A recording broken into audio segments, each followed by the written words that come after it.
pagtumbo sa kalampusan sa atong alas 4 sa hapon nga misa novena niining unang adlaw sa nobinaryo.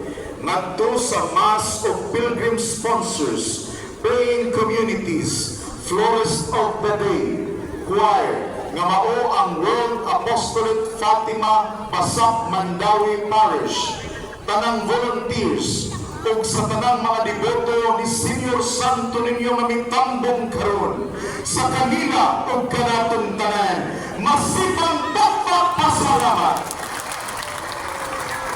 Palimbayan usab nato ang mga paring ni siya mao ang team member sa team of pastors sa Diocesan Shrine of Our Lady of Guadalupe de Cebu Parish, Guadalupe City, Cebu, o Guadalupe, Cebu City. Siya usab ang chairman sa Commission on Family and Life dinhi sa Archdiocese of Cebu. Siya si Reverend Father Eligio M. Sueco. Ay masipang pasalamat alang kaniya.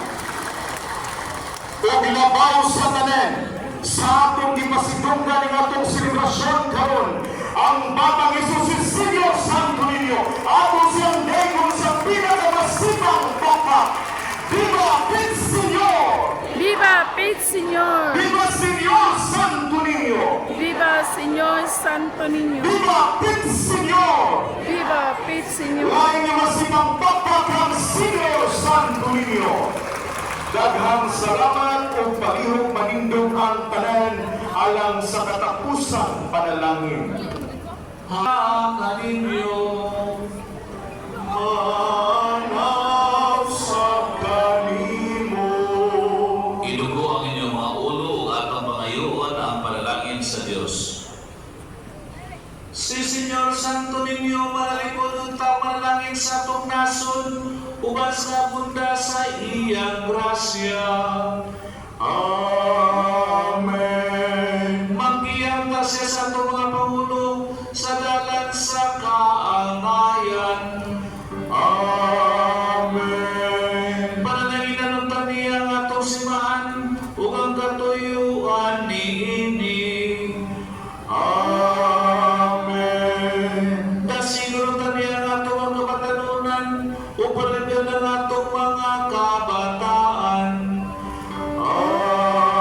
Amen. Bugkuson na kita niya sa sumusa, inubanan sa iyang gugma.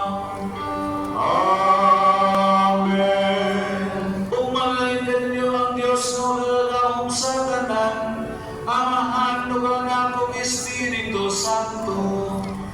Amen. Tapos na ang misa, dadang kalinaw gugma ni Kristo.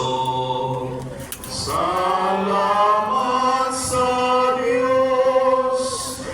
Viva Pit Señor! Viva Pit Señor!